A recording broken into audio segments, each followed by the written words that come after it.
कुमार अवस्था से भजन में चित्त को जोड़ना चाहिए। ये जो माता पिता बालकों को आधुनिक शिक्षा केवल देते हैं, अध्यात्म की शिक्षा नहीं देते ना, यही बच्चे आधुनिकता के प्रवाह में बह करके नशा करने लगते हैं, गंदे आचरण करने लगते हैं। फिर माता पिता के साथ व्यवहार भी इनका बहुत अभद्र होता है, क्योंकि आध्यात्मिक इनके अंदर कोई ज्ञान होता नहीं, आध्यात्मिक भय कोई होता नहीं भगवान आदि का, तो ये अभद्र व्यवहार करते हैं। छोटे छोटे थे, माता पिता देखो सुबह सुबह उठ कर पहले धरती माँ के पैर छुओ, हमारे छुओ, पिताजी के छुओ, ऐसे हाथ करो, ऐसे चूमो हाथ को, राग्रे वस्ते लक्ष्मी कर मध्य सरस्वती, ये सिखाया गया था प्रारंभ में। उठे पहले धरती में, प्रातः 4 बजे के बाद कोई वहां सो नहीं सकता। ये प्रातः 4 बजे की दिनचर्या, छोटे छोटे बच्चे उठ, वो संस्कार जो प्रारंभ के डाले जाते हैं अध्यात्म के, वो जीवन भर चलते हैं। अब जीवन भर का अभ्यास है, पहले उठो, अब तो वृंदावन है, वही वहां धरती माता की जय थोड़ी बोल ली, वृंदावन भूमि को प्रणाम, जैसे गुरुजनों को प्रणाम, आचार्य इष्ट इन सब की वंदना करके वो संस्कार। प्रातः कालीन जिनकी दिनचर्या ठीक है, उसका जीवन पूरा ठीक हो जाएगा, ध्यान रखना, पूरा जीवन।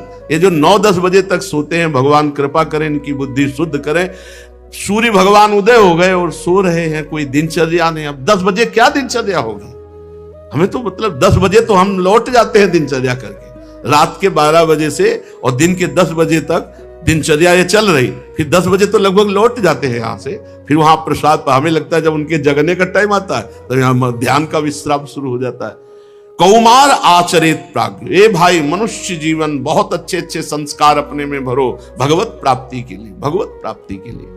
यथा हि पुरुषस्य विष्णोः पादोपसर्पणं यदेष सर्वभूतानां प्रियात्मेश्वरः सुहृत्। बहुत भगवान की विचित्र माया है, जीव को भगवान अवसर देते हैं भजन कर लो। अब मान लो पति पत्नी बच्चा नहीं, अरे बहुत बढ़िया है यार, बोले वो नहीं गृहस्थी में होना चाहिए, तो गोपाल जी को मान लेना, प्रिया प्रीतम को मान ले और भजन कर, तेरे सब ऋण उऋण हो जाएंगे, भगवत प्राप्ति हो जाएगी, बढ़िया। वो चाहे धुंधकारी मिले पर चाहिए जरूर, हाँ वो चाहे रोज पीटे पर चाहिए जरूर। श्री वामदेव जी महाराज अपनी मंडली के साथ भ्रमण कर रहे थे, बड़े सिद्ध महापुरुष थे। जब वृंदावन आए थे तो उस समय मंडलियां चलती थी, अब धीरे धीरे मंडलियों का विश्राम हो रहा है, सब अपने अपने तीर्थ स्थानों में वास कर रहे हैं। तो देखा कि जवान आदमी बूढ़े आदमी को पीट रहा था जूता से। तो वामदेव जी ने मंडली से कहा आप चलिए, मां उसके पास गए। बाबा ये कौन मार रहा था आपको? उनका बेटा मार रहा था। बड़ी समस्या होगी आपके जीवन में, आइए मंडली में सब कुछ है, आप पैदल नहीं चलेंगे तो गाड़ी व्यवस्था है, भोजन व्यवस्था है, नाम जप कीजिए, भगवान का कीर्तन कीजिए, कथा सुनिए, आइए। तो बोले तुम्हारा क्या इसमें जा रहा, बेटा मेरा मुझे मार रहा, चल यहां से। वामदेव जी को ऐसा ममता मोह की जंजीर है कि जीव जूता खा के भी वही। गोस्वामी तुलसीदास जी, पद सिर त्राण बजय, पद सिर त्राण बजय, बहुत पद त्राण कहते जूता को, जूता खोपड़ी में बज रहा फिर भी ज्ञान नहीं आ रहा, जीव उसी माया की तरफ जा रहा है। भजन के बिना जीवन व्यर्थ है, बिल्कुल सच्ची मान लीजिए। मनुष्य जन्म में श्री भगवान के चरणों की शरण लेना ही जीवन की सफलता है। भगवान समस्त प्राणियों के सुहृद हैं, प्रीतम हैं, आत्मा है। भाइयों, सुखमेन्द्रिय कम दैत्या देह योगेन देहिनाम सर्वत्र लभ्यते दैवाद यथा दुःखमयत्नतः तत्प्रयासो न कर्तव्यो यत आयुर्व्ययः परम न तथा विन्दते क्षेमं मुकुंद चरणाम्बुजम ततो यतेत कुशलः क्षेमाय भयमाश्रितः शरीरम पौरुषम यावन ना विपद्येत पुष्कलम। हे मित्रों, ये जो इंद्रियों से सुख भोगा जाता है तो हर योनि में मिल जाता है, सुअर कुत्ता सब योनि को ये प्राप्त है। सच्ची मानिए, तुम्हें रबड़ी खाने में जितना अच्छा लगता है सुअर को बिष्ठा उतना ही अच्छा लगता है। तुम्हें डल्लब के गद्दे में बढ़िया ऐसे, उसको कीचड़ में वैसे। तुम्हें जैसा अपनी पत्नी से सहवास, ऐसा सुकरी के सहवास से उसको वही सुख मिलता है। तुम्हें अपने बच्चों से जितना प्यार उतना सुकर को प्यार, तुम्हें जितना अपना शरीर प्यार उतना शरीर प्यार। सुखमेंद्रिय कम दैत्या देह योगे न देहि नाम। जितने शरीरधारी हैं पशु पक्षी सबको ये सुख प्राप्त है, जिन सुखों के लिए तुम भगवान को भूल करके प्रयासरत हो। इसलिए इन सांसारिक सुखों के लिए भगवान का विस्मरण करके प्रयास करने की जरूरत नहीं। जैसे कोई प्रयास आज तक नहीं किया कि मुझे दुख मिले, जबरदस्ती दुख भोगना पड़ता है। ऐसे आप प्रयास मत करो सुखों का, तो जबरदस्ती जो प्रारब्ध में सुख भोग है वो आ जाएगा। प्रयास करो, परिश्रम करो, धर्म के लिए, भगवान के लिए, भगवान के भजन का परिश्रम, धर्म का, समाज सेवा का परिश्रम, परिवार सेवा को भगवान की सेवा मानकर तब सार्थक हो जाएगा। भगवान के परम कल्याण स्वरूप चरण कमलों की प्राप्ति का प्रयास करो। यह प्रारब्ध से नहीं होता, यह मनुष्य जीवन में भजन करना पड़ता है। प्रारब्ध से सुख और दुख मिलता है। मनुष्य जीवन में सिर पर अनेकों प्रकार के भय सवार रहते हैं। इसलिए जब तक तुम्हारा शरीर क्षेमाय भय माश्रितः, जब तक तुम्हारा शरीर स्वस्थ है, रोग ग्रसित नहीं हुए हो, विपत्ति ने घेरा नहीं, तब तक भजन का अभ्यास कर लो। नहीं, रोग विपत्ति दुख में फिर भजन नहीं होता। फिर तो बस आहा निकलती रहती। भजन में चित्तन, भजन का अभ्यास किया तो भजन होगा। बुद्धिमान पुरुष को चाहिए कि स्वस्थ अवस्था में जब तक शोक दुख विपत्ति नहीं घेरा तब तक भजन का अभ्यास कर लो, नहीं फिर भजन नहीं होने वाला। मनुष्य की पूरी आयु 100 वर्ष की है। पुंसो वर्ष शतम आयुष तदर्धम चादितात्मनः निष्फलम यद सौरात्र्याम सेतेन्धम प्रापितस्तमः मुग्धस्य बाल्ये कौमारे क्रीडतो याति विंशतिः जरयाग्रस्त देहस्य याति कल्पस्य विंशतिः। मनुष्य की पूरी आयु कितनी? 100 वर्ष की। जिन्होंने अपनी इंद्रियों के वश में होकर के मनमानी आचरण किए तो आधा जीवन तो उनका पागलपन में बीत गया। जो बीच का जीवन है जवानी वाला, इसमें एक बुखार चढ़ता है वासना का। यौवन ज्वर के नहीं बलकावा। जवानी में एक अंधकार छाता है अज्ञान और भोग वासना का। आधा जीवन तो चौपट हो गया उसी में। रात घोर तमोगुण अज्ञानग्रस्त होकर मुर्दे की तरह सोते रहना या भोग आदि में, आधी आयु तो बर्बाद हो गई। बचपन अज्ञान में व्यतीत होता है। बड़े भाग्यशाली घर के बच्चे हैं जिनको ये सिखाया जाता है, हनुमान चालीसा पढ़ो, शिव चालीसा पढ़ो, दुर्गा चालीसा पढ़ो, चलो रामायण पढ़ो, रामायण सुनो। कक्षा 5 में जब जाते थे तो तिलक लगा के त्रिपुंड, सुबह नहा करके इतनी चालीसा सब थी, गाते रोज पाठ करना। शाम के भगवान की ऐसी कृपा थी, ये तखत पड़े थे, संत जन आते थे, भागवत की कथा, रामायण की चर्चा, और 10-20 बूढ़े बैठ गए और भगवत चर्चा। एक एक अक्षर ऐसी सावधानी से सुनते थे। 5, 4, 9, 4 और कक्षा पढ़ पाए, 9 तक, 9th साइंस साइड पास हुए, और मन में बस एक बात आ गई, मुझे भगवान की प्राप्ति करनी। भागो संसार से, भागो, भगवत नाम, भगवत चिंतन, भगवत आराधना। जब हमारे संस्कार प्रारंभ से डाले जाते हैं तब वो उत्तम कोटि के बनते हैं। अब बहुत कठिन है संस्कार मोबाइल वाला। बहुत सावधानी से गृहस्थी का निर्वाह करे तो गृहस्थ धर्म भगवत प्राप्ति कराने में समर्थ है। बाल्यावस्था तो खेल कूद पागलपन में कुछ ज्ञान होता नहीं। सही पूछो तो 20 वर्ष तक की अवस्था, जन्म से लेकर, वो एक विशेष ज्ञान का प्रकाश नहीं होता 20 वर्ष तक। और पीछे के 25 वर्ष बुढ़ापे वाले, उसमें भी स्मृति अगर वो सही ढंग से चला है तो स्मृति रहेगी नहीं, स्मृति दाउन शरीर शक्ति एकदम गिरी हुई और बस वही प्रपंच वही ऐसा। अगर भजन नहीं किया तो, सत्संग नहीं सुना, भजन नहीं किया तो बुढ़ापे में बुद्धि बहुत बिगड़ जाती है। 20 वर्ष पहले के और 25 वर्ष बाद के ये बिल्कुल बेकार अवस्था, और जो बीच वाली अवस्था वो तो पहले ही बता दिए, एकदम उद्दंड अवस्था पागल वाली। बिरले कोई होगा जो 20 से लेकर के 50 तक पाप की पोटरी ने तैयार कर लिए हो। बहुत गंदा बुद्धि में विचार आता है इस अवस्था में, अगर संभाल पावे तो संभाल पावे। जीव इतना उलझ जाता है भोगों में कि क्या कर्तव्य है क्या कर्तव्य है इसका ज्ञान ही नहीं रहता। आधी आयु तो सोने में चली गई, दिन में जो चेष्टाएं हैं वो कर्तव्य का ज्ञान ना होने के कारण, तो बाल्यावस्था व्यर्थ गई, बुढ़ापा व्यर्थ गया, जवानी में पागलपन, पूरी जिंदगी कब भजन करोगे? प्रहलाद जी कहे कौमार आचरे, बाल्यावस्था से भजन में बच्चों को लगाना चाहिए। 5 मिनट राधा राधा नाम कीर्तन करो, अभी तुमको बाल भोग पवाएंगे। आज अगर तुम 5 मिनट नाम जप करोगे तो आपको ये वस्तु पाए। उनको प्रलोभन देना चाहिए, उनको भय और प्रलोभन दोनों से भगवान में लगाओ, देखो फिर महान बनेंगे।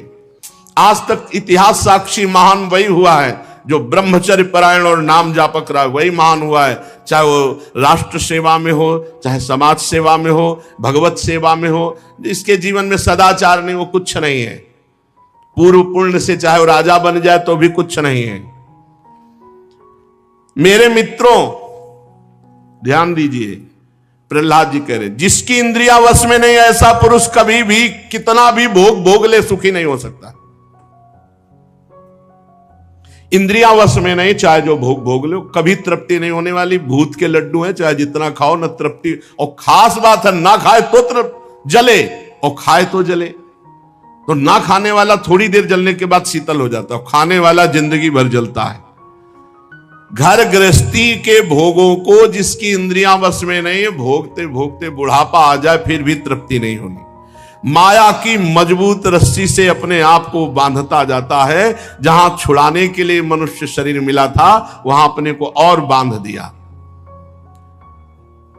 चोर, सेवक, व्यापारी जिसे प्राणों से भी अधिक प्यार करते हैं, वो जान की बाजी लगाकर धन कमाने में जीवन व्यतीत करने लगता है। भोग, धन। भला धन की तृष्णा को कौन त्याग सकता है? अज्ञान की इतनी बात कि छोटी छोटी जगह में, छोटी छोटी वस्तु में, छोटे छोटे बंटवारे में, छोटी छोटी बातों में अज्ञान के कारण अमूल्य जीवन को नष्ट करके अपना जीवन नष्ट कर देते हैं। कोई कोई तो अपनी प्रीतमा पत्नी के एकांत से 5 वर्ष के हैं प्रहलाद जी, लेकिन संपूर्ण ज्ञान है।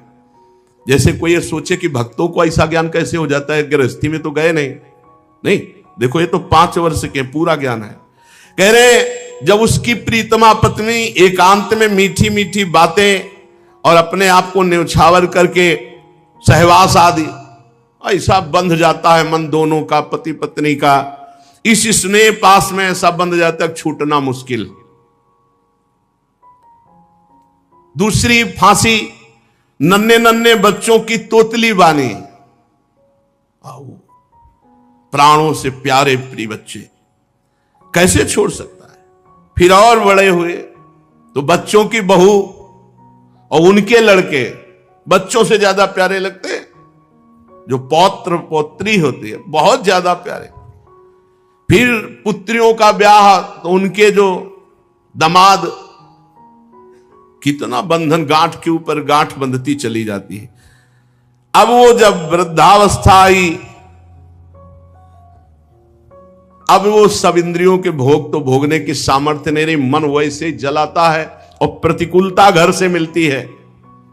जनेन्द्रीय और रसेंद्रीय के सुखों में पूरा जीवन व्यतीत किया तो वृद्धावस्था में उसी का चिंतन होता है, उसी का चिंतन। वो रेशम के कीड़े की तरह अपने आप को कर्म बंधनों में जकड़ लेता है, उनसे कभी विरक्त नहीं हो सका, उनका कभी त्याग नहीं कर सका। और सुनो, अगर वो कहीं संस्कार व सन्यासी त्यागी बन भी जाए तो कोई बिरला ऐसा है कि घर से संबंध हटा पावे नहीं, महीना भर में वो घर पहुंच जाएगा। संन्यास लेने के बाद घर को दिया हुआ 1 रुपया भी पूरे घर के नाश के लिए पर्याप्त है। ये होश में रख ले विरक्त, 1 रुपया भी पर्याप्त है उसके परिवार के नाश के लिए। इसलिए बहुत सावधान, विरक्त होकर के बहुत होश में। उतना लो जितने से जीवन चल जाए, ज्यादा है तो समाज साधु सेवा, घर परिवार की नहीं। और फिर घर परिवार का राग वहीं घर परिवार में ले जाकर के मारता है, बहुत दुर्गति। अगर सन्यासी होकर घर में जाके मरा तो भारी दुर्गति समझो। भगवान की याद में तड़पते हुए शरीर छोड़ दो। इसीलिए गंगा पावन यमुना और तीर्थों का आश्रय लिया जाता है। घर का संबंध विरक्त होकर नहीं। स्वजन त्यक्त स्वजन बांधवाहा, भगवान कपिल देव जी ने कहा त्यक्त स्वजन बांधवाहा, तब तो बैरागी सन्यासी महात्मा त्यक्त स्वजन बांधवाहा। अधिकार नहीं, अधिकार श्री जी का, और श्री जी जिसे दे दे अधिकार, अपना अधिकार नहीं मानना चाहिए। बहुत सावधानी रखनी चाहिए। विरक्त और गृहस्थ में जो भगवान शास्त्रों में मर्यादा बनाए उसी मर्यादा से चलना चाहिए। और ये प्रायः बड़े बड़ों से भूल हो जाती है। अपना उद्धार करने में असमर्थ बेचारा मोह की जंजीरों में फंस जाता, बहुत इस प्रपंच से बहुत दूर भगवान की प्राप्ति करने के लिए। गृहस्थ अपने परिवार का अगर कोई बाबा जी हो तो हमारी प्रार्थना, भूल कर कभी उसकी वस्तु, वस्त्र, रुपया, पैसा कभी भूल कर न ले लेना, तुम्हारा विनाश करके वो निकलेगा पक्का। बहुत सावधान, बहुत सावधान।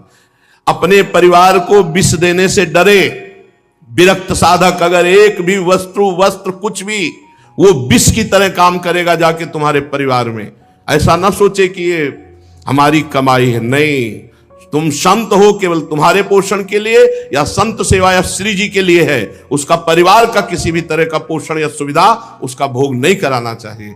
परिवार वाले अगर कभी आवे भी तो आप अपने पैसे का खाओ, आप अपने पैसे से रहो, और कुछ 100, 200, 500 जो धर्म के कमाए हो साधु सेवा में लगाओ, फिर जाओ तो तुम्हारा कल्याण होगा। अरे वो भजन कर रहा है तो तुम तो गृहस्थी में हो, तो तुम अपनी मर्यादा से रहो गृहस्थी में। ये थोड़ी कि तुम उसके संबंध से पैर पूजो और सुविधाओं का भोग करो। बहुत समझना चाहिए। इसलिए ततो विदुरात परिहृत्य दैत्या दैत्येषु संगम विषयात्मकेषु उपेत नारायण मादि देवम सामुक्त संगैरिषितोपवर्ग। हे मित्रों, ये विषयासक्ति छोड़ दो, आसुरी भाव को छोड़ दो। ये जो आसुरी भाव वाले लोग हैं इनको छोड़ दो। आसु कहते प्राण, जो केवल अपने प्राणों का पोषण, केवल अपनी वासनाओं का पोषण करने वाले आसुरी भाव वाले, इनको छोड़ दो। आदिदेव भगवान श्री हरि की शरण ग्रहण करो, और जिन्होंने संसार की, परिवार की आसक्ति छोड़ दी, ऐसे महात्माओं का संग करो। साधुता की जो पद्धतियां हैं आचार्य परंपरा से बनाई गई हैं, 2 ही पद्धतियां हैं, या तो बार रखा लेना, या तो हर 2 महीने, 4 महीने, 6 महीने में मुंडन करा लेना। ये कटिंग, सेटिंग, फिटिंग तो है ही नहीं। कह रहे उन संतों का संग करो, मुक्त संगै रिषितोपवर्गः, जो अपने परिवार, अपनी आसक्ति को त्याग चुके हैं, ऐसे भगवत प्रेमी महात्माओं का संग करो तो अपवर्गः, मोक्ष की प्राप्ति होगी। संत संग अपवर्ग कर, कामी भव कर पंथ। कामनाओं की पूर्ति चाहने वाला संत नहीं होता। जो निष्काम भगवत चिंतन परायण है वही संत है, चाहे गृहस्थी में हो चाहे विरक्ति में हो। मित्रों, भगवान के प्रसन्न करने के लिए कोई बहुत परिश्रम या प्रयत्न करने की जरूरत नहीं। प्रहलाद जी कह रहे,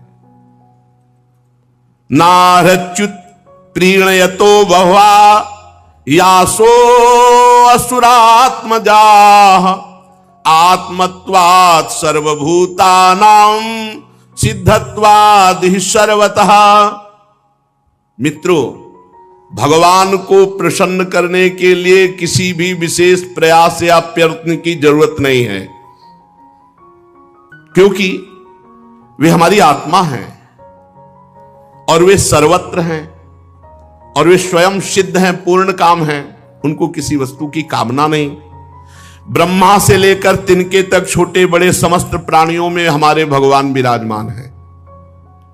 ब्रह्मा से लेकर तिनके तक पंचभूतों से बनी हुई वस्तुओं में भगवान विराजमान है, पंचभूतों में भगवान विराजमान है, सूक्ष्म तन्मात्राओं में, महातत्व में, तीनों गुणों में, गुणों की साम्य अवस्था में, प्रकृति में, सब में भगवान विराजमान है। भाई यही बात समझ लो, इससे भगवान बहुत जल्दी मिल जाएंगे। हर व्यक्ति वस्तु स्थान में भगवान की भावना, और इसमें सिद्ध है प्रहलाद जी जो उपदेश कर रहे हैं, इसमें सिद्ध है प्रहलाद जी। अंतर्यामी प्रभु सब जगह विराजमान है। इस भावना से बहुत जल्दी भगवत प्राप्ति होती है। ये सबसे बड़ी यहां बात है, और इसको दुर्लभ बात कहा गया है गीता में भी। बहुनाम जन्मनावंते ज्ञानवान माम प्रपद्यते वासुदेवा सर्वमिति सा महात्मा सुदुर्लभा। जो सब जगह भगवान को देखता है, ऐसा महात्मा मिलना बड़ा दुर्लभ है। अब इसकी प्राप्ति के लिए तुम पहले अपने आसुरी स्वभाव का त्याग करो। दूसरों से सुख भोगने की लालसा, इसे आसुरी भाव कहते हैं। सब प्राणियों पर दया करो, क्योंकि सबके हृदय में भगवान विराजमान है। सबके हृदय में भगवान विराजमान है, इसलिए सबकी सेवा करो, आसुरी भाव का त्याग करो, दूसरों से सुख भोगने की लालसा, इसी से भगवान प्रसन्न हो जाते हैं। नाम जप करते हुए सब में भगवत भावना, दूसरों को सुख पहुंचाना, सुख लेने की चाह का नाश कर देना, ये नाम जप करेगा। इससे बढ़कर कोई साधन नहीं है। इससे भगवान प्रसन्न हो जाते हैं और कह रहे तुष्टे तत्र किम लभ्यम अनंत आद्य किम तैर्गुण व्यतिकरा दिह्ये स्वसिद्धा धर्मादया किम गुणे न च कांक्षितेन सारम जुषाम चरणयो रूप गायताम नः। और जिसके ऊपर भगवान प्रसन्न हो गए, कौन सी अब बात रह गई जो उसको नहीं पूरी हो जाएगी। जिसको भगवान मिल गए, भगवान प्रसन्न हो गए, तो अब क्या बाकी रह जाएगा। प्रहलाद जी कह रहे सबसे बड़ी साधना क्या है? सब में भगवान को देखते हुए सेवा करना, खूब नाम जप करना, किसी से सुख लेने की इच्छा न रह जाना, इसी से भगवत प्राप्ति हो जाती है। और जिस पर भगवान प्रसन्न हो गए तो कौन सा ज्ञान, कौन सी वस्तु, कौन सी स्थिति बकाया रह जाएगी। लोक परलोक में धर्म अर्थ जो बताया गया है, बिना प्रयास के सब कुछ आपको प्राप्त हो जाएगा जिस दिन आप भगवान को प्रसन्न कर लिए। देखो, हमको तो माया से कोई भी भय नहीं है, प्रहलाद जी कह रहे। जब हम भगवान का चरणामृत का सेवन करते हैं, भगवान का नाम जप करते हैं और भगवान की लीला कथा सुनते हैं, तो अब हमको न मोक्ष की आवश्यकता और न मैं माया से भयभीत होता हूं। फिर ध्यान से सुन लो, जब हम भगवान का चरणामृत रोज पान करते हैं, उनका नाम जप करते हैं, उनकी लीला कथा सुनते हैं, कहते हैं, तो अब हमें मोक्ष की भी जरूरत नहीं है और हम इस माया से पार होने के लिए भी डरते नहीं हैं, क्योंकि हमारे पास चरणामृत है, नाम है और भगवान की लीला कथा। ये बहुत जोर की बात जब प्रारंभ में थे तभी ये बात बैठ गई थी। भगवान का नाम जब, भगवान की लीला कथा और भगवान का चरणामृत, तो रोज भगवान का चरणामृत कहां मिले? तो गंगा जी चरणामृत है ना। गंगम बारी मनोहारी मुरारी चरणच्युतम, बस गंगा जी का पान, गंगा जी का त्रिकाल स्नान, गंगा जी की ही रेत पे रहना, गंगा जी के किनारे सेवल, चरणामृत का पान, लीला कथा अमृत का पान, नाम जप। तो लीला कथा के लिए जहां कहीं गंगा किनारे संत महात्मा होते तो आश्रमों में कथाएं होती रहती है, और नाम जप निरंतर बहुत जोर का साधन है भगवत प्राप्ति के लिए। रोज चरणामृत का पान, चरणामृत न मिले तो ब्रज के बहुत से कुंड हैं, इनका किसी का भी जल ले लो, रोज 2 बूंद पाओ, ये चरणामृत है संतों का, भगवान का। यमुना जी, गंगा जी, ये सब महान पावन, नर्मदा जी, ये सब पावन करने वाले हैं।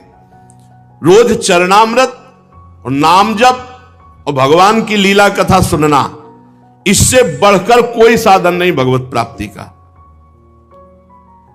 शास्त्रों में धर्म अर्थ काम इन तीनों पुरुषार्थों का वर्णन किया गया है, मोक्ष का भी वर्णन किया गया है। आत्मविद्या, कर्मकांड अर्थात कर्मयोग, आत्मविद्या अर्थात ज्ञान योग, न्याय, तर्कशास्त्र, दंड नीति, जीविका के साधन, बहुत से शास्त्र हैं। यदि परम पुरुष भगवान श्री हरि में आत्मसमर्पण नहीं हुआ, निरंतर भजन नहीं हुआ, तो प्रहलाद जी कहते हैं हम सब ये बेकार मानते हैं, हम सब बेकार मानते हैं। आपका ज्ञान, आपका कर्मकांड, आपका तर्कशास्त्र, दंड नीति और जितने शास्त्र ज्ञान है, उस सब का फल है भगवान श्री हरि में आत्मसमर्पण और निरंतर भजन। ये नहीं तो प्रहलाद जी कहते हम सब का सब निरर्थक व्यर्थ मानते हैं। ज्ञानम तदे तदमलम दुर्वापमाह, नारायणो नर सखा किल नारदाय, एकांतिनाम भगवत दकिंचनानाम, पादारविंद रजसाप्लुत देहिनाम स्यात्। ये निर्मल ज्ञान जो हमने तुम्हें सुनाया, ये बड़ा दुर्लभ है। हे असुर मित्रों, ये पहले नर नारायण ने नारद जी को उपदेश किया था और नारद जी से ये ज्ञान हमको प्राप्त हुआ। भगवान के अनन्य प्रेमी अकिंचन भक्तों की चरण धूलि को जब तक अपने शरीर में नहीं लगाया जाएगा, तब तक ये दुर्लभ ज्ञान, ये दुर्लभ निरंतर भजन करने की वृत्ति, ये दुर्लभ भगवान को आत्मसमर्पण, ये नहीं होता। ये विज्ञान सहित ज्ञान विशुद्ध भागवत धर्म है। इसे मैंने अपने गुरुदेव देवर्षि नारद जी के मुंह से पहले पहल सुना था। प्रहलाद जी के मित्रों ने कहा कि प्रहलाद जी, गुरु पुत्र तो ये संडामर्क जी हैं और बचपन से आप इनके पास हैं, तो आपके नारद जी कब से गुरु हो गए? निष्ठा पूर्वक जपा हुआ नाम भोग के द्वारा ही विनाश प्रारब्ध कर्म को भोग के बिना ही नष्ट कर देता है। ये बड़ी बात है। तो आप कहेंगे कि बड़े बड़े संतों को बड़े बड़े रोग पाए गए, कैंसर, अमुक अमुक अमुक, तो क्या इन्होंने नाम जप नहीं किया क्या? हाँ, जान गए, नाम जप के प्रभाव से जान गए कि ये शरीर मैं नहीं हूं, ये शरीर मेरा नहीं है, ये पानी का बुलबुला जैसा है, कुछ समय के लिए मिला, फूट जाएगा। अब इसके लिए सच्चिदानंद में नाम का प्रभाव क्या रखना? जैसे सांप अपनी केचुल से कोई संबंध नहीं रखता, ऐसे भगवत भजन करने वाला महात्मा जो वास्तविक भागवतिक महिमा को जान गया है, वो इस शरीर से कोई मतलब नहीं रखता। चाहे इसमें कैंसर हो, किडनी फेल हो, कोई बड़े बड़े कष्ट हो, वो समझता है इसकी एक आयु निश्चित है, इसको नष्ट ही होना है। जब नष्ट ही होना है तो हम इसके लिए भजन रूपी महामहिम महिमा का प्रयोग क्यों करें? ये अविनाशी थोड़ी रहेगा, आज नहीं तो कल जाएगा। ये जब जाएगा ही तो इसके लिए हम अपने भजन को क्यों खर्चा करें? इसीलिए उन महापुरुषों ने अपने भजन का प्रयोग शरीर को स्वस्थ रखने में नहीं किया। नहीं तो इतनी सामर्थ्य है नाम में कि वो सब रोगों को नष्ट कर सकता है। आश्चर्य में ये देखा है। वो रोज सुबह आ जाता था, गले में कैंसर था, गांव का आदमी था, सरकार बहुत पीड़ा है, पैसा नहीं है, डॉक्टर कहते लाखों रुपया लगेगा ऑपरेशन इसमें। वो तभी आता, वो उनका समय था, बबूल की दतून करते थे, घंटों ऐसे भाव में डूबे। ऐसे चेतना एक दिन थूक दिया, रोज परेशान कर, चल भाग, खत्म कैंसर। और जब उन्हीं के शरीर में प्रारब्ध भोग आया तो उन्होंने कष्ट को सहा, कभी अपने प्रारब्ध को नष्ट। आश्चर्य में बड़े बड़े रोगों को उनकी कृपा से नष्ट होते देखा, पर उनके शरीर में जब रोग आए कभी नहीं। ऐसे ही सांसारिक पुरुष जैसी उन्होंने दवाएं ली और जैसी शल्य क्रिया सांसारिक पुरुषों के शरीरों में होती वैसे करवाई, कभी कोई अपने भजन का प्रयोग नहीं किया। ये महापुरुष, कोई समझ नहीं सकता इन महापुरुषों की बात को। दूसरों के कष्टों को लेकर सह करके शरीर में उनको नष्ट नहीं किया, भजन के प्रताप से नष्ट नहीं किया, उनको अपने में ले लिया, जा तो आगे अपना मार्ग देख। और उनके शरीर का राग है नहीं, इसलिए उसे सहते रहते हैं। चाहे जितने बड़े महापुरुष आप दृष्टि डाल के देखो, भयानक भयानक कष्टों को मुस्कुराते हुए सह गए। यद्यपि नाम में ऐसी सामर्थ्य है, ये प्रारब्ध भोग कोई बड़े से बड़ा ब्रह्मज्ञानी भी नहीं मिटा सकता, केवल नाम में सामर्थ्य है। बोले यद ब्रह्म साक्षात कृत निष्ठयापि विनाश मायात बिना न हो गई अपैति नाम स्फुरणेन तत्ते प्रारब्ध कर्मेति विरौति वेदः।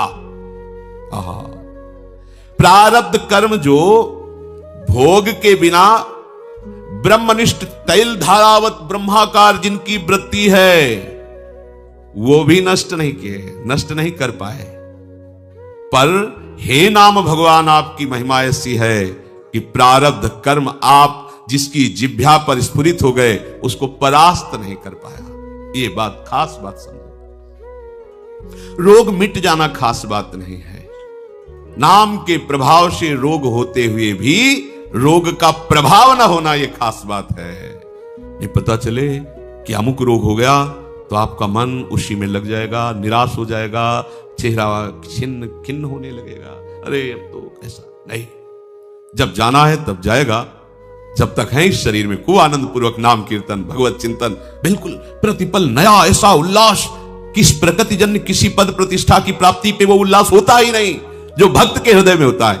आप समझिए, ये नाम भगवान ऐसा आनंद उत्पन्न करते हैं, ऐसा उत्साह उत्पन्न करते हैं, जैसे किसी का ब्याह होना हो, फिर देखो ना पुल का घूमता है, पर वो तो प्रकृति जन्य कुछ क्षण के लिए हर्ष है, फिर शोक में बदल जाएगा।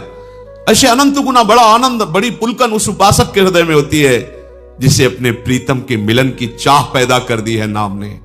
एक शरीर क्या, अगर करोड़ों प्राण करोड़ों शरीर हो तो अपने प्यारे पर न्यौछावर कर दे। ये प्रेम नाम प्रदान करता है। जिह्वा पर नाम स्फुरण होने मात्र से प्रारब्ध क्षीण हो जाता है। इस बात को बड़े बड़े महापुरुषों ने वेद में उच्च स्वर से कहा गया है। ब्रह्म विद्या के साक्षात्कार से संचित कर्मों का नाश हो जाता है और क्रियमाण कर्मों का नाश हो जाता है, किंतु प्रारब्ध कर्म को बिना भोगे वो ज्ञानी भी नहीं बच सकते, शरीर में भोगना पड़ता है। पर यदि भक्त चाहे, जो नाम जप करता है, वो बिना भोगे प्रारब्ध को नष्ट कर सकता है। जितना चाहे उतना भोगे, जितना चाहे, ना चाहे तो बिल्कुल नहीं। वो पूज्य श्रीधर बाबा की जब चरण सेवा करने रात्रि में जाते थे तो एक बार उन्होंने सुनाया था कि राधा कुंड की संत भगवान एक सेवा करते थे, सोहनी लगाते पूरे राधा कुंड में, कोई थूक दिया, कोई कुछ ऐसे उठा के साफ करते थे, भिक्षावृत्ति से खूब नाम जप करते थे। एक दिन उनके सामने एक काला आदमी आया जो दुर्गंध युक्त था। बाबा भजन में बैठे थे, राधा कुंड का दर्शन करते हुए भजन कर, क्या बात है, क्यों खड़ा है? तो उनका आप हमसे बोले तो हमारी बोलने की हिम्मत पड़ी, मैं आपका बुरा प्रारब्ध हूं कई जन्मों का हूं, तो क्या चाहते हो? ये हमसे आपसे नहीं पूछा जाएगा, ये उन भजनानंदियों की बात है जिनका जीवन परम धन से युक्त हो चुका है, जो भजन के महाधनी हैं, जो पवित्र हृदय वाले पूर्ण भगवत चरणारविंद के आश्रित जन हैं। प्रारब्ध ने कहा, मैं 12 वर्ष का गलित कुष्ठ हूं, आपके शरीर पर आना चाहता हूं, आप आदेश कीजिए।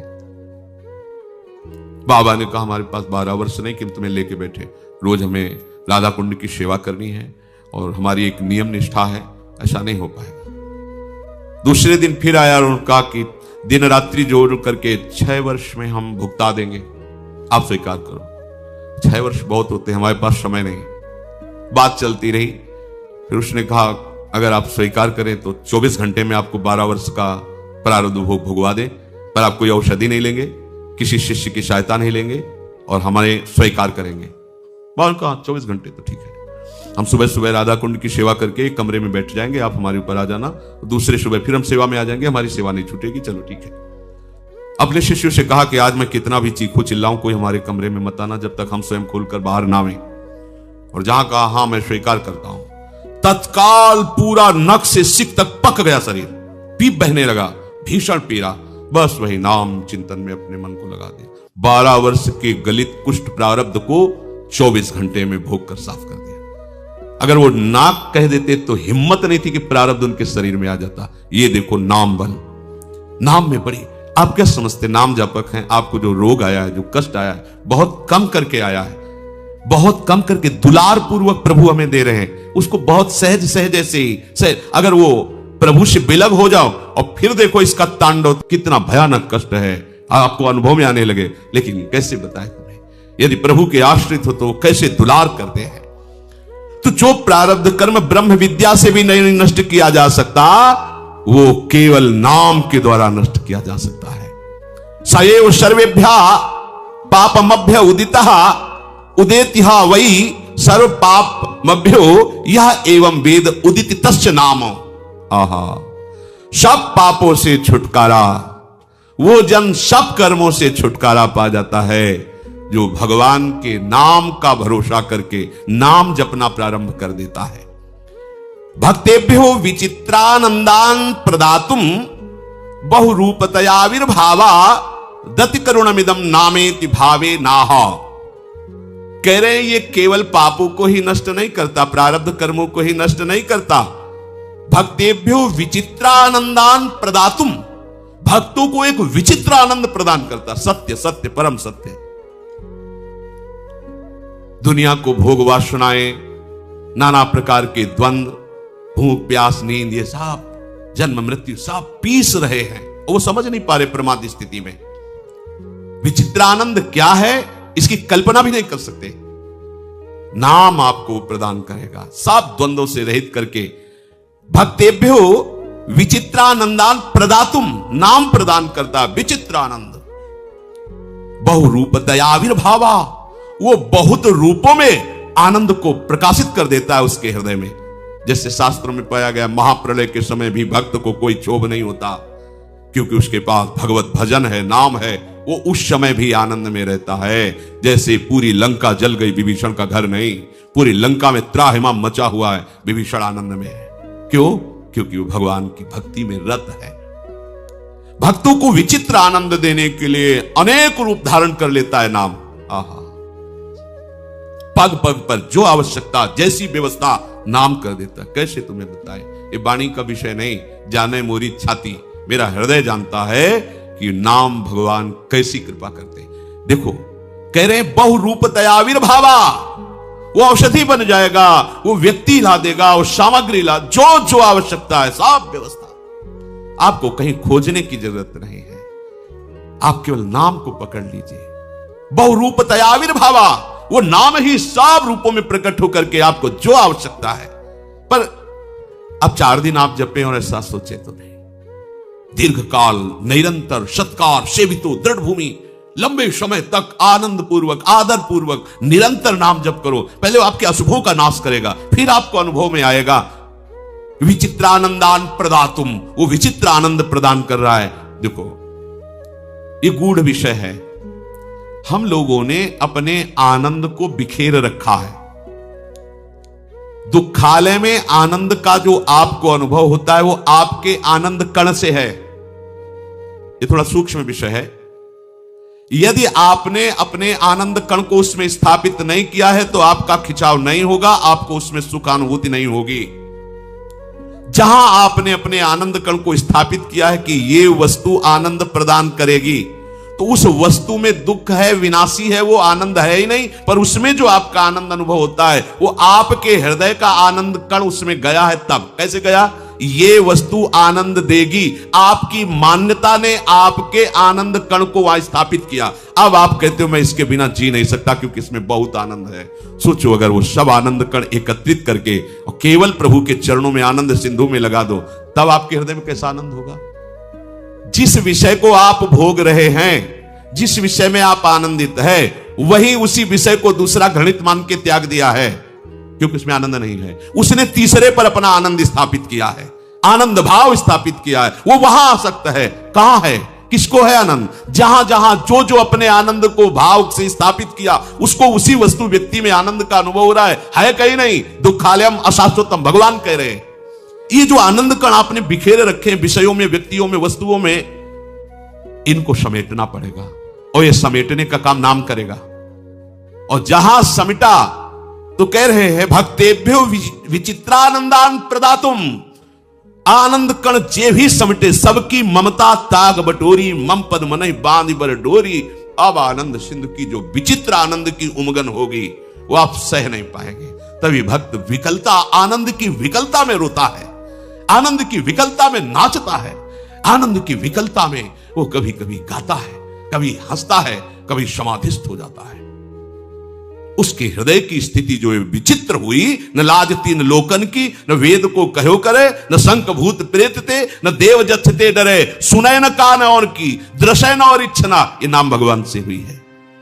विचित्रानंदान प्रदातुम, बहुरूपतया आविर्भावा, किसी और की जरूरत नहीं। नाम भगवान ही सब व्यवस्था बन जाएंगे, नाम भगवान ही नौका बन जाएंगे, नाम भगवान ही खेवैया बन जाएंगे, नाम भगवान ही यात्रा बन जाएंगे, नाम भगवान ही लक्ष्य हो जाएंगे। आपको और किसी की जरूरत नहीं। बहुरूपतया आविर्भावा, वो खुद नाम सब रूपों में संभाल लेगा आपको। जो साधना चाहिए, जो सदाचार चाहिए, जो ज्ञान चाहिए, जो वैराग्य चाहिए, जो प्रेम चाहिए, इन सब रूपों में वो नाम भगवान ही बहुरूपतया आविर्भावा, बहुत रूपों में प्रकट होकर आपको घेर लेगा। आपको किसी अन्य की जरूरत नहीं पड़ेगी। क्यों? दति करुणामिदं नामेति भावे नाहा, बोले ये प्रभु से भी ज्यादा करुणामय है नाम। अघदमन यशोदा नंदनौ नंदसूनो कमल नयन गोपी चंद्र वृंदावनेन्द्रा प्रणत करुण कृष्णा वित्यनेक स्वरूपे त्वयि मम रतिरुच्चैर्वर्धता नामधेय। आहा, ये जो भगवान के नाम हैं ये अतर्क महिमा वाले हैं, इसमें किसी के तर्क की जरूरत नहीं है। मेरी इस नाम में प्रीति हो, दिन दुना रात चौगुनी ये प्रीति बढ़ती रहे। हे अघदमन यशोदा नंदन, हे नंद सुनो, हे कमल नयन, हे गोपी चंद्र, हे वृंदावन चंद्र, हे प्रणत करुण, हे कृष्ण, आपके सामर्थ्य से भी श्रेष्ठ सामर्थ्यवान ये आपके नाम हैं। आपकी करुणा से भी अति करुणामय ये आपके नाम हैं। जो ऐसे प्रभु के नामों का उच्चारण करता रहता है, नाम गायन करता रहता है, नाम जप करता है, नाम का चिंतन करता रहता है, तो अति करुणत्वम ते स्फुट मस्ती अतस्त्वामेव संशयामेति भावे नाहा। कह रहे अतिशय दयालु प्रभु से बढ़कर के दयालु नाम है। आहा, यह प्रसिद्ध है, प्रभु से भी बढ़कर दयालु प्रभु का नाम है। इसलिए हे नाम, मैं आपका आश्रय लेता हूं। हे नाम, आपके वाच्य और वाचक रूप ये दो महामहिम हैं, नाम और नामी, वाचक और वाच्य। पर प्रभु ये महापुरुषों का अनुभव है कि हे सच्चिदानंद विग्रह वाले नामी कृष्ण, आपके श्री कृष्ण गोविंद इन नामों में जो सामर्थ्य और करुणा देखी गई वो आपसे बड़ी है। ये भक्तों ने अनुभव किया है। मान लीजिए, आप भी मान लीजिए। देखो, प्रभु वहीं थे सभा में, कोई कण ऐसा नहीं जहां प्रभु न हो। द्रौपदी जी के साथ दुर्व्यवहार हो रहा है, पर उनको अन्य आश्रय है, अन्य बल है, तो परेशानी हो रही। ना अपना आश्रय ना अन्य आश्रय। अपना आश्रय शरीर को लेके भुजाओं से पकड़ने की, फिर दांतों से छोड़ दिया सब। और हे कृष्ण द्वारिका वासिन, जीव ही आर्त भाव से पुकारा कृष्ण। देर नहीं लगी। बहुरूपतया आविर्भावा, वो बहुत रूपों से प्रकट हो सकता है। कौन? नामी नहीं, नाम। देवी का हे कृष्ण, कृष्ण नाम बन गया वस्त्र, इतना भारी ढेर लग गया, 10,000 हाथियों का बल रखने वाला दुशासन मूर्छित होकर गिर गया, और यहां से वस्त्र नहीं हटा। नहीं। नामी हरि देख रहे थे कि गजराज को कितना भयानक कष्ट मिल रहा है ग्राह से, पर जब तक उसने नाम नहीं पुकारा तब तक चमत्कार नहीं हुआ।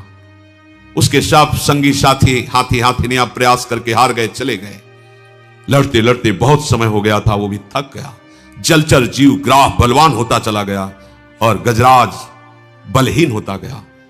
जब देखा कि अब एक ही झटके में डूब जाऊंगा, पुकारा हे हरि।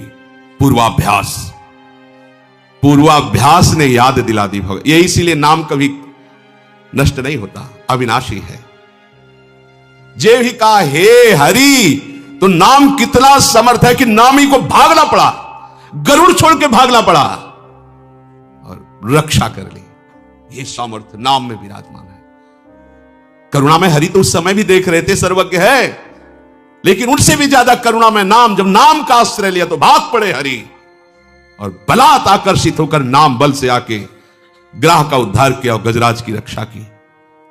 इसलिए हे कृष्ण, यद्यपि आप सच्चिदानंद विग्रह वाले परमात्मा हैं, परम करुणामय है, पर आपसे भी ज्यादा करुणामय आपका नाम है।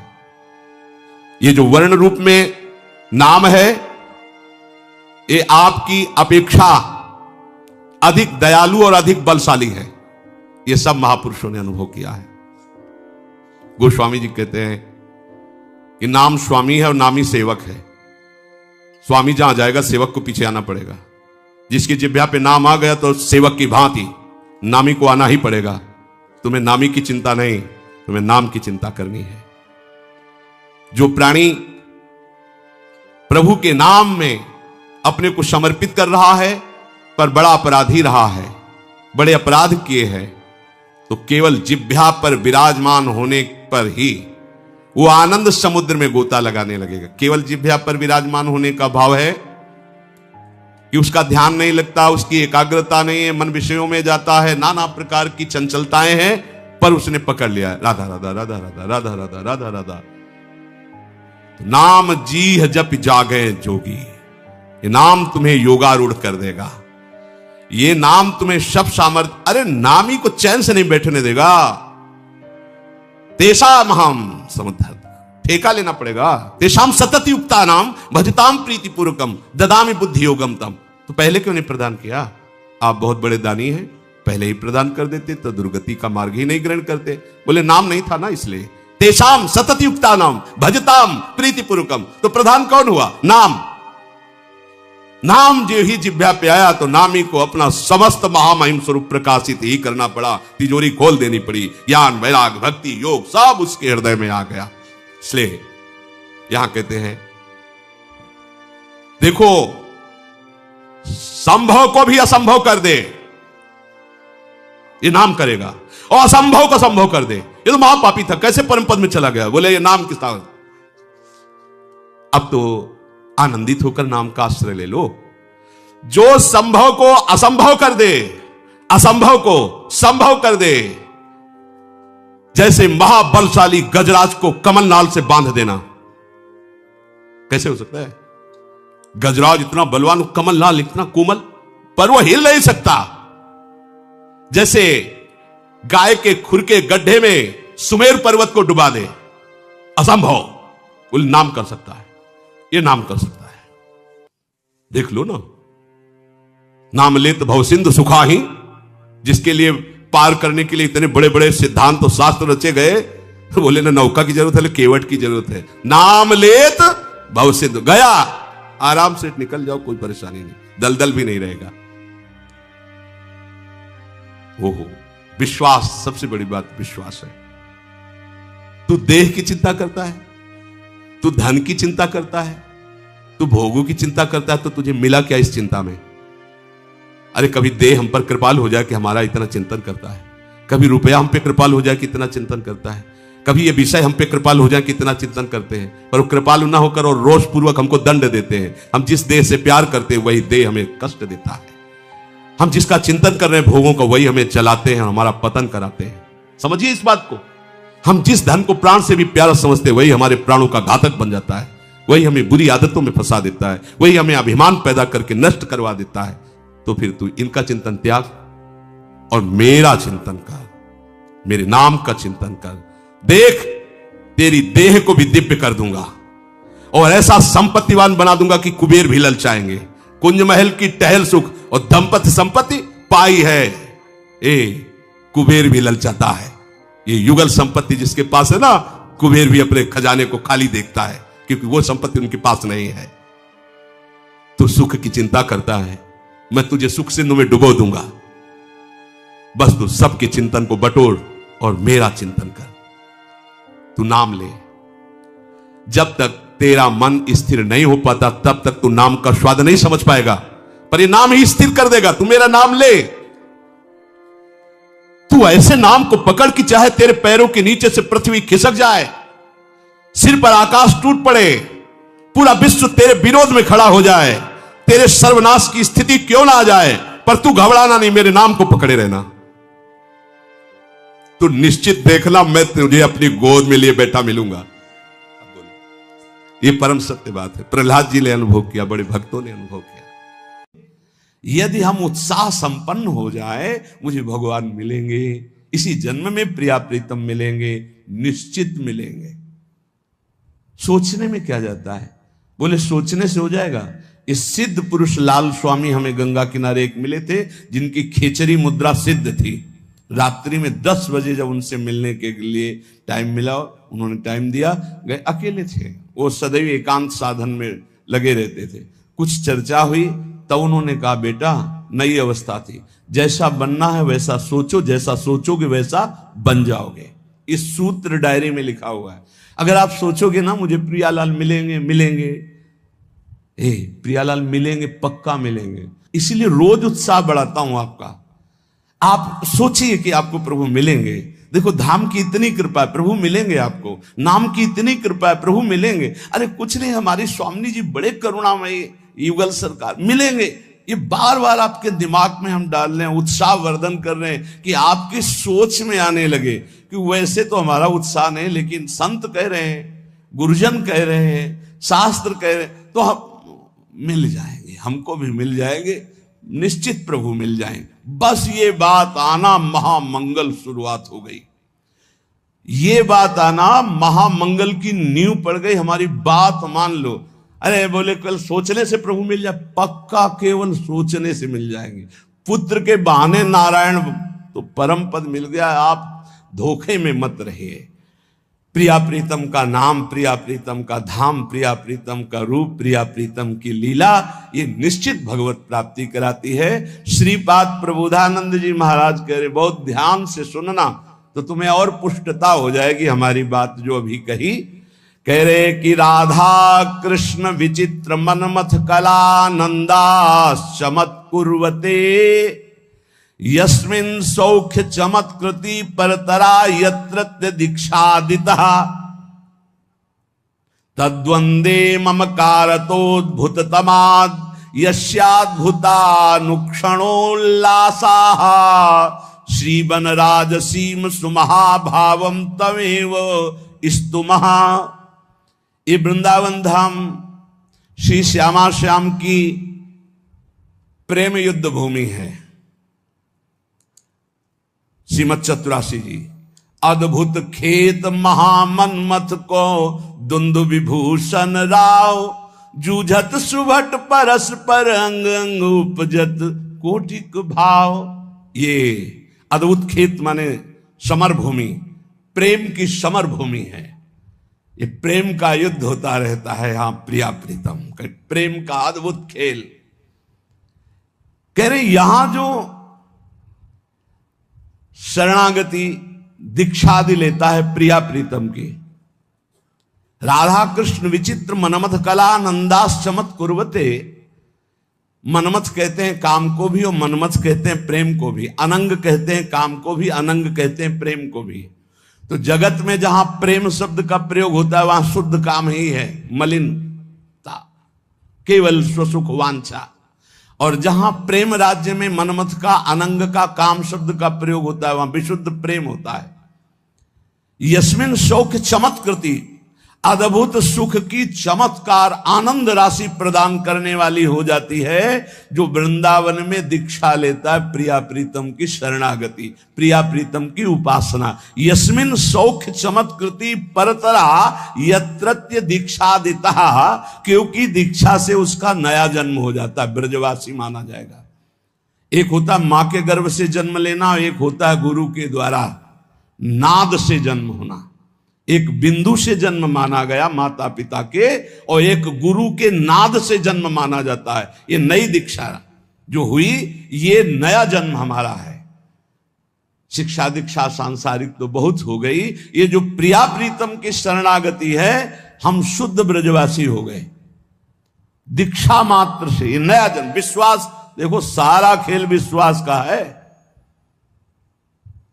पीछे प्रसंग सुनाया चतुर्भुजदास जी की कथा में, एक जमींदार के यहां से चोरी करके, बहुत प्रवीण था वो, कोई साथी नहीं रखता था, अकेले ही चुरा लेता था। एक जहां हमारा पहले गुरु आश्रम था वहां एक थे, वो 20 टार्च रखते थे और इसका रहस्य कोई जानता नहीं था। अलग अलग छतों पे अलग अलग जगह से टार्च ऐसे लगाते जिससे लगता कि 20 लोग हैं, वो अकेले डकैती डाल के ले जाते थे। बड़े प्रवीण थे। जब वो मारे गए थे तो गंगा स्नान करके जा ही रहे थे तो 50 लोग, जैसे किसी पशु को घेरा जाता है ऐसे घेर के उनको, तो ऐसे उनके पीछे आदमी लगे। चतुर्भुजदास जी कथा कह रहे थे तो भाग करके उन्होंने सोचा यहां बच सकते हैं, तो भक्तों के बीच में बैठ गए। राजकर्मचारियों ने सोचा कि यहां चोर क्यों बैठेगा, तो उन्होंने सत्संग में कोई विघ्न ना पड़े इसलिए दूर से ही चले गए, पर वो मिला नहीं। उस समय प्रसंग चल रहा था, चतुर्भुजदास जी कह रहे थे जो श्यामा श्याम की शरणागति लेता है, दीक्षा लेता है, उसका नया जन्म होता है, पूर्व के सारे पाप नष्ट हो जाते हैं। ज्यादा पकड़ हुई नहीं, यही शब्द पकड़ पाए। सत्संग समाप्त हुआ, पास गए, कहा दंडवत महाराज, हम चोर हैं, सैकड़ों कत्ल किए, चोरी किए, डकैती किए, हमें दीक्षा दोगे? चतुर्भुजदास जी ने देखा कि इतनी सच्चाई से बता रहा है, हाँ क्यों नहीं, तुम्हें भी दीक्षा में, तो क्या हमारे सारे पाप नष्ट हो जाएंगे पूर्व जन्म के? हाँ पक्का, मेरा नया जन्म माना जाएगा? पक्का। कहा ठीक है, कुछ नियम? बोले नियम यही कि अब चोरी नहीं करोगे और झूठ नहीं बोलोगे, और ये नाम दे रहे, नाम जप करो, तुम्हारा पूर्व का सारा पाप नष्ट, नया जन्म तुम्हारा। मुंडन कराओ। वो जो उनका विभत्स स्वरूप भयानक था, उस हटाकर 12 तिलक लगाए, मंत्र दिया। अब तो वो चौड़ी छाती करके घूमने लगा। राजकर्मचारी घूम ही रहे थे, जो जमींदार था उसने पहचान लिया, उसने कहा चोर है, तिलक विलक लगाए लिए है तो वही चोर। बंदी बना लिया गया, राजा के दरबार में ले गए। राजा ने कहा कि आप तो वैष्णव चिन्ह धारण किए हुए, सच्चाई से बोले। बोले झूठ बोल ही नहीं सकता, गुरुजी ने कहा झूठ नहीं बोलना, झूठ तो बोल ही नहीं सकता। पूछिए आप, चोरी की? बोले इस जन्म में नहीं की। वो जो सेठ साहूकार जमींदार था, बोले चाहे जिसकी कसम खवा लो यही है, ये बाल मुड़वा डाला, तिलक लगाए है, कंठी बांधे, यही हम पक्का कह सकते हैं। वो कह रहा चाहे जिसकी कसम, उसने कहा इस जन्म में ही चोरी नहीं की। अब राजा बड़ी समस्या में, न्याय कैसे करें? एक वैष्णव तिलक धारण किए हुए, एक सच्चाई बात कर। तो उस समय परीक्षा के लिए लीला की जाती थी कि लोहे का बिल्कुल तपाया हुआ लाल फार और ऐसे एक पीपल का नवीन पत्ता, ऊपर सूत, कच्चा सूत, ऐसे वो लोहे का फार रख दिया जाता। सूत में झलस नहीं आएगी, जला भी वो जलेगा नहीं, और 7 कदम चला। तो अब शंका तो इन्हीं चोर भगवान पर थी, तो इनके हाथ में रखाया गया। तो मन में कहा, गुरुजी ने कहा था दीक्षा लेने के बाद नया जन्म होता है। ऊपर जोर से बोले इस जन्म में मैंने कोई पाप नहीं किया, कोई चोरी नहीं की, कोई झूठ नहीं बोला। 7 कदम क्या और 10 कदम बोले, और कितना चले? बोले फेंक दो आप। फेंक दिया। बोले इसको फांसी दे दो, इस जमींदार को, ऐसे वैष्णव पर दोष लगाता है। जब फांसी शब्द आया तो उन्होंने कहा कि फांसी तो ना दे, वो भी सही कह रहे हैं। तो उनका ऐसा कैसे सही हो सकता है? अब तो तुम्हारा प्रमाण हो चुका कि तुम सही हो। तो बोले फिर भी हमारा ही प्रमाण मान लीजिए, मैं ये सत्य कह रहा हूं कि चोर मैं ही हूं, ये सत्य कह रहे हैं। बोले अब नहीं मान सकते आपकी बात। बोले मान लो। तो बोले ये सत्य कैसे निकल गया कि तुमने इस जन्म में चोरी नहीं की और तुमने कल चोरी की, ये बात कैसे हो सकती है? तो उनका ये बात सुनोगे तब हम आपको, हाँ हमारे पीछे राज सैनिक लगे थे, जाके सभा में